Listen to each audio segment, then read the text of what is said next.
Today, I'm going to talk about workshop 12, research. Type of research is going to be quantitative research. What is quantitative research? Quantitative research is any data that can count or measure anything. Now, the other type of research is called qualitative data. We're going to talk about that probably in workshop 14. Today's focus is going to be on quantitative data as it relates to demographics. So there are different types of quantitative research that we can use, but today's is going to talk about demographics.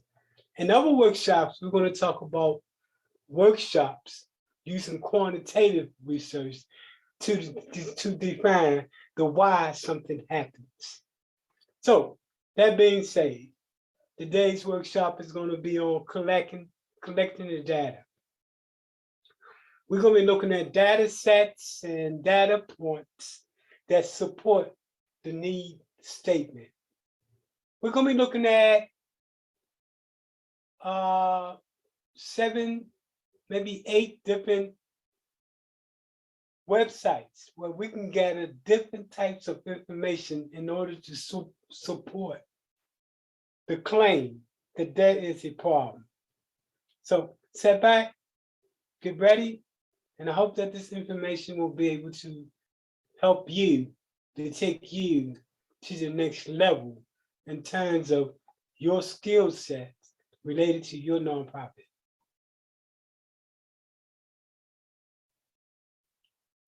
The first site I want to share with you is called Area Vibes. So let's look at what kind of data we can get from this particular site. And then we're going to visit some other sites. For example, what we did here was to put in a particular community. And notice here, when you go to this box, you can put in an address, a neighborhood, a city, a zip code, etc. So we decided to use this particular community in Philadelphia.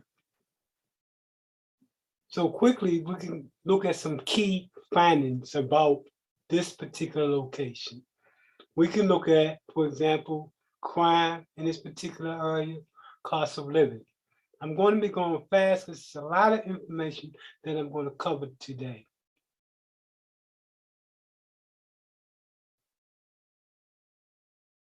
Other information we can get from this particular site on this particular neighborhood is livability, real estate, and rent. We also can get information on the population, the median age, how many kids are under 18, what are the schools like? Now, we can also come back to the site and then get some demographics. Let's look at some demographics.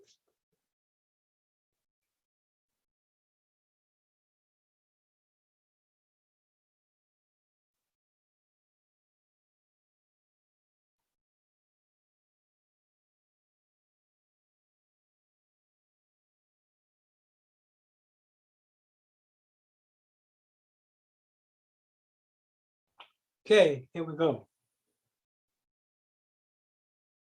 And looking at the demographics, we can get information related to population, median age, male-female ratio. See what else can we get from this site? Unfortunately, we have a slow connect. We can get information about language, race, break down white, black, household income distribution, place of birth, age, a breakdown in terms of age, and age of children in age of children in married company and married couples. I cannot pronounce that word children's. Always had a problem with that. But anyway, I think what you can take from this is that we can get a lot of information from this site. So let's go back and see if we can get any other information. This is as much as we need from this site. Set back and let's go to the second site so that we can begin to look at information gathered from there. This is going to be an in-depth presentation on how to do in-depth research and collect the data on demographic information. Another way you can collect data for your community is this site called zip codes. Now, I put in zip code 19126. And when I did that, it's going to give me all the information related to this zip code. Let's look at some of the information. It's going to give me population, housing units, median home income. I can find estimated population over time, total population, gender, head of household by age, families versus singles, household with kids, children by age, real estate and housing. You can look at when the house was built, housing occupancy, but when you break down the type of occupancy, owners, vacancies as well as not only can you identify areas that are vacant, but why. That's important. This is some in-depth information. When I say vacancy reasons, that is why, if you look in your neighborhood, why are those houses vacant, or is that establishment vacant? You can get that information from me. Got long-winded, sorry about that. The other thing you can find is information like owner-occupied home value. For some people, this is too much information. For other people that do in-depth research, this is going to be a gold mine. You can also determine the cost of monthly rent, including utilities in your particular zip code. You can look at income, employment, earnings, and work in your neighborhood. For example, you can look at employment status, average household income over time, household income, annual individual earnings. This is some in-depth drill down information that you can use to get a clear picture of what does your community look like. Sources of income. So this goes on, retirement, sources of earning, transportation, school and education, and schools. Okay, hold on, let's go to the next.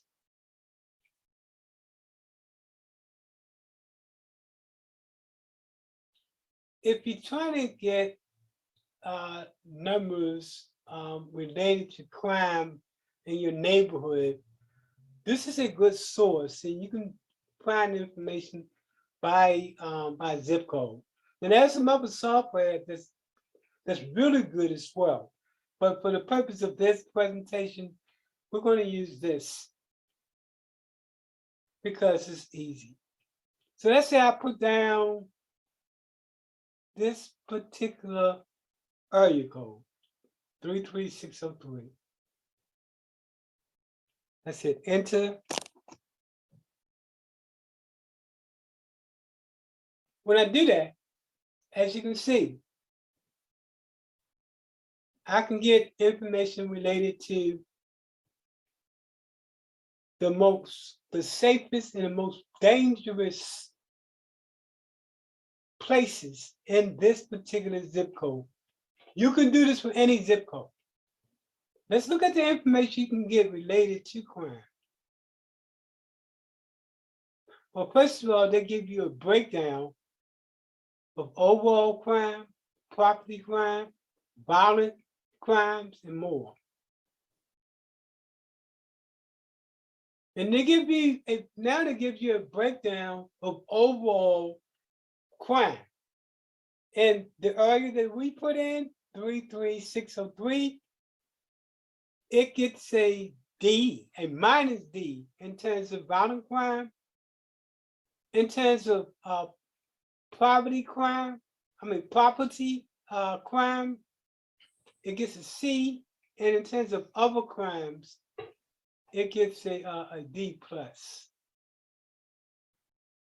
A crime occurs every 11 hours in this particular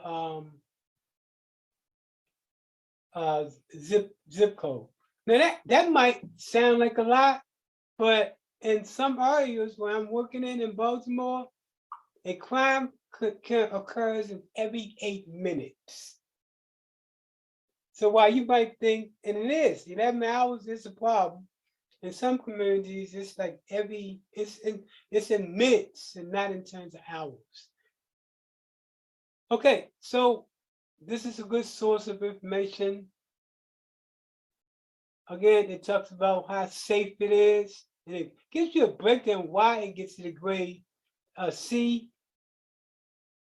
Again, I love this map right here. You can go on this map, and it's supposed to interact. Act with you. Let me hit that button. Okay, so anyway, that didn't work out as much as I wanted it to work out, but you see this, what I'm trying to get across.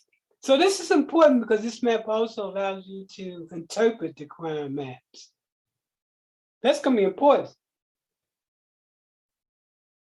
And then we'll get to this section on the breakdown of crime in the neighborhood.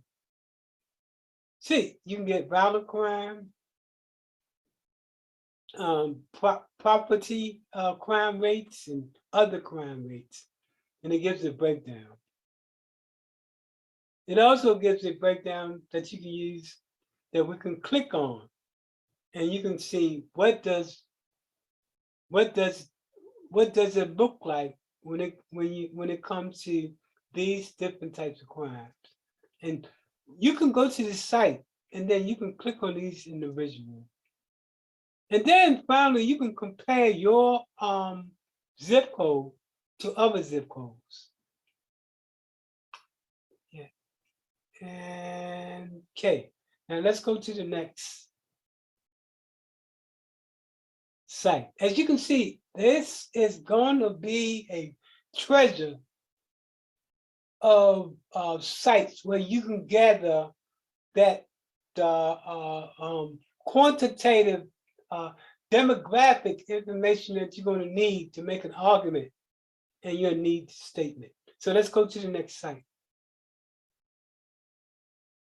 Another site that you can go to get a treasure of information is city-data.com. Now, it's a couple ways that you can tap into data points and data sets using this white website. You can go by the state, as you can see. By a city, Philadelphia and Pennsylvania. I could have also gone by the community as well, a particular community. You could have gone by your neighborhood community. But for this purpose, I'm looking at the city as a whole, but you can, you can drill down with the software to your community. And matter of fact, to your zip code as well. And I think that you might be able to do your census. I'm not sure. If there is software, you can do that to get information all the way down to the census level. We're going to talk about that later on and at another site. So let's look at what we can get from this particular site here. We can get information like population. Now, most of the information from the site is going to be based on 2019. It's going to be important because it's still the most comprehensive information. We're going to then look at other data, like the census tract, that's going to give us the most recent data. But this is important because this is going to give us a lot of in-depth information. So, having said that, let's continue. As you can see, medium household income, per capita income. For some of you, this information is too much. But for others of you that has the responsibility of being able to gather up the real hard numbers, this is going to be intriguing. Let's continue. You could get information based on race in Philly. And then you can break down the the race into groups.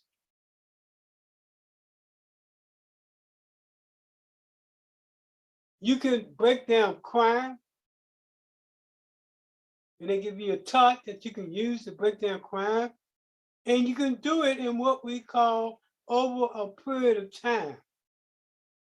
And that's important because you can compare trends to see, is it getting better or is it getting worse?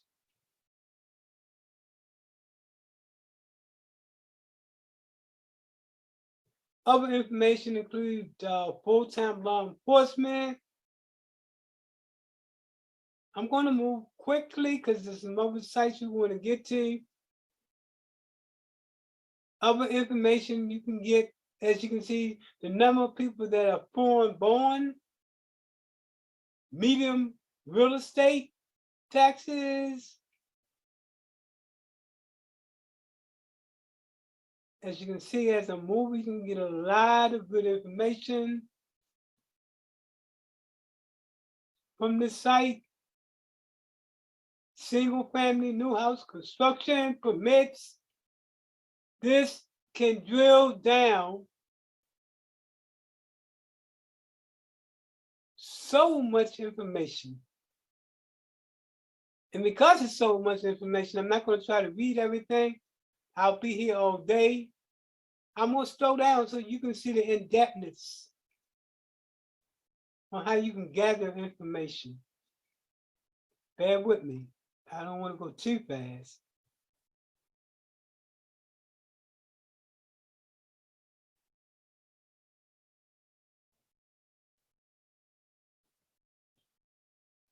As you can see, this is a lot of information.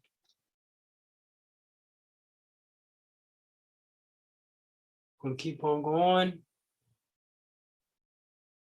Some of you by now are saying I can't take no more. The others of you who are still here are saying yes. This is what I've been looking for. As you can see, man, it is so much data here. And I'm gonna go quicker now.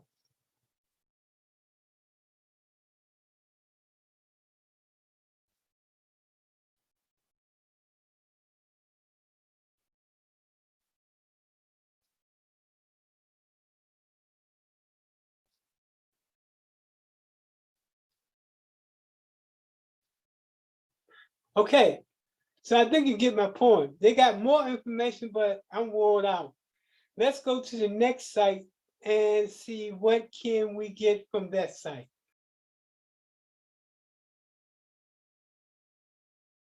I get it.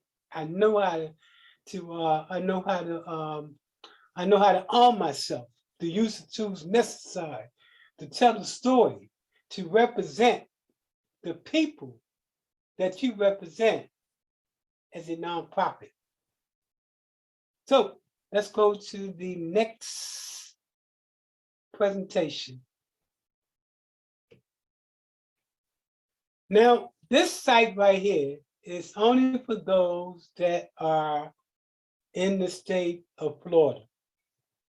But a similar site exists in every state.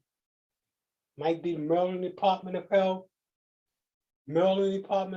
it might be the New York Department of Health, but every health department has a site like this where you can gather some important data about the health in your community.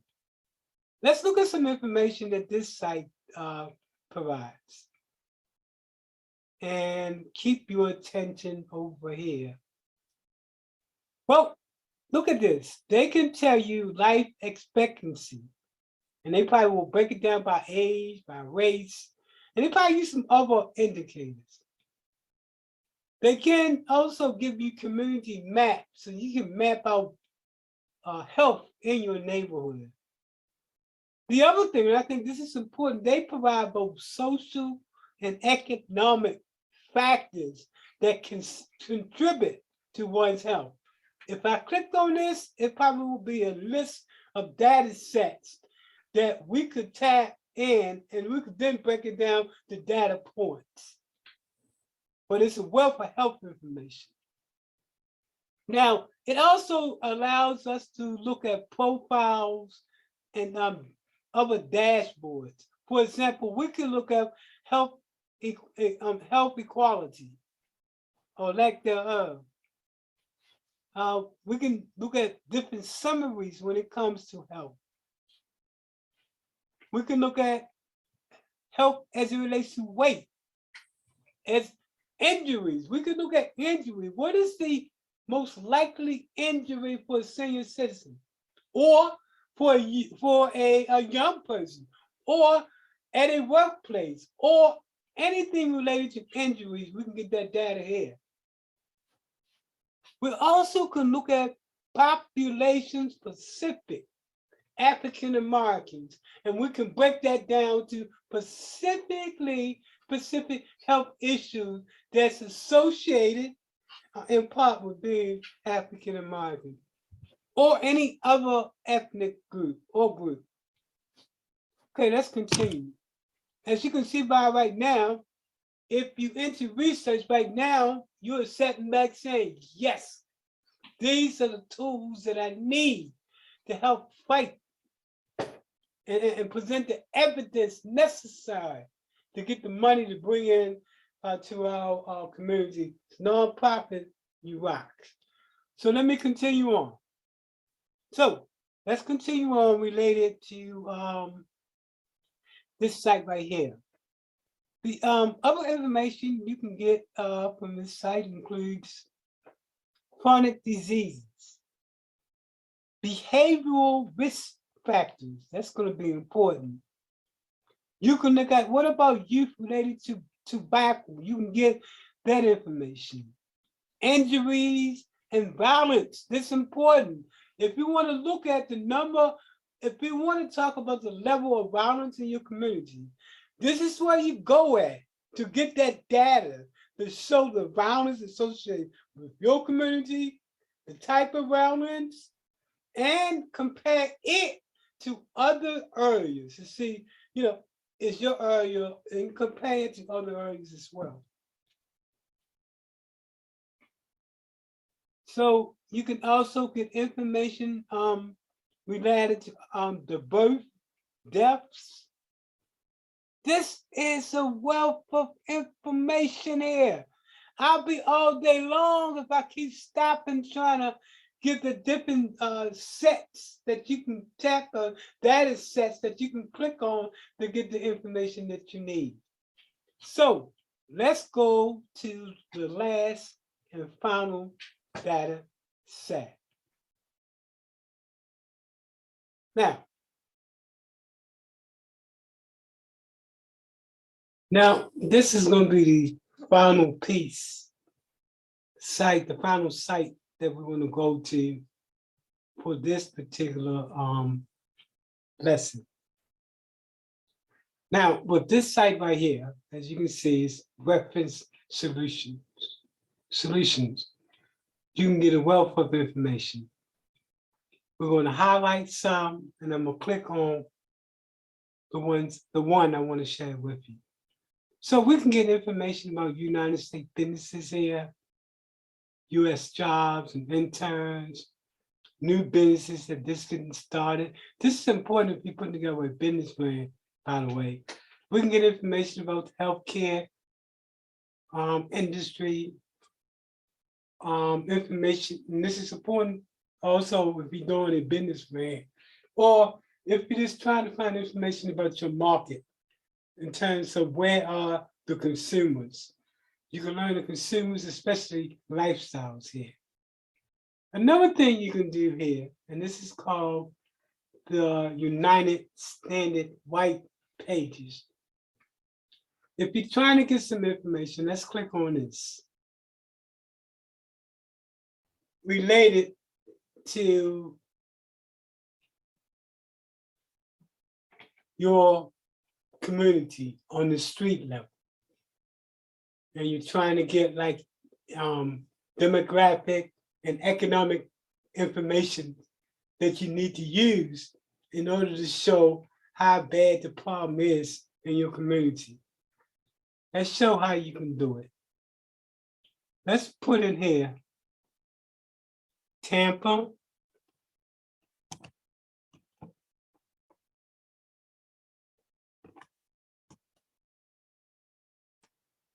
Tampa Palms.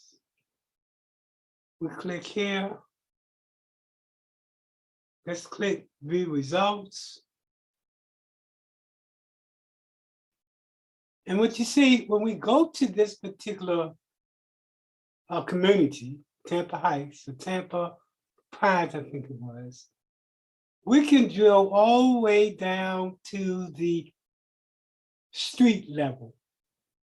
And we can get information, let's click here, that will help us in putting together a needs statement. We can go all the way down to the address. We can go down to what is the income in that household. We can go down to the value of that particular house. All this information is critical in terms of drilling down to get a real picture as to the degree of the problem in your neighborhood. Again, this information is only will give you like economic information and household value information. That's the only data you can get from here. But you can see how you can drill down to the individual street level. We also use this strategy as a community organizing strategy. That's how we're able to mobilize and organize neighborhoods. For example, in West Tampa would be a key example of that. This brings to the conclusion of this presentation on understanding data and how to collect the demographic data. One of the takeaways that I hope that you get from this particular presentation is that data is important. And being able to show different data sets and different references that you can use to tell a story about the problem in your neighborhoods. Now, this will put you in a better position in order to complete the needs statement. And this needs statement is one of the first hurdles you have to get through in writing a good grant proposal. Or this information is good so you can learn about your community. From the Center of Nonprofit and Community Development, I hope this has helped you. Please, if you want additional information about things that we do, email us at the Center for Nonprofit and community@gmail.com, or give us a call, 813-857-7657. Learn about the different types of workshops that we do offer to nonprofits. This is one of many different types of workshops that we offer. But I hope this workshop has been in some kind of way helpful, because knowledge is power. But knowledge without actually putting it to use is just a lot of information. So I hope you can take this information and convert it really into power to represent your community. Thanks again. Get in contact with me. Again, we provide a number of different services, including teaching individuals how to go to these different sites and how to use these sites to put together reports that you can use to submit when you're doing a grant. So we actually teach you how to gather the data, put it into a report, so you can report it out to your board of directors, to a grantor, to a government agency, to an investor. So call us. We can gather the specific information for your community in terms of helping you to tell your story. Again, thank you. This has been a long presentation. I think I've done this about 4 or 5 times, but I wanted to get it right. I thought this presentation, out of all the presentations that I've done thus far, was probably one of the most powerful, because knowledge is power.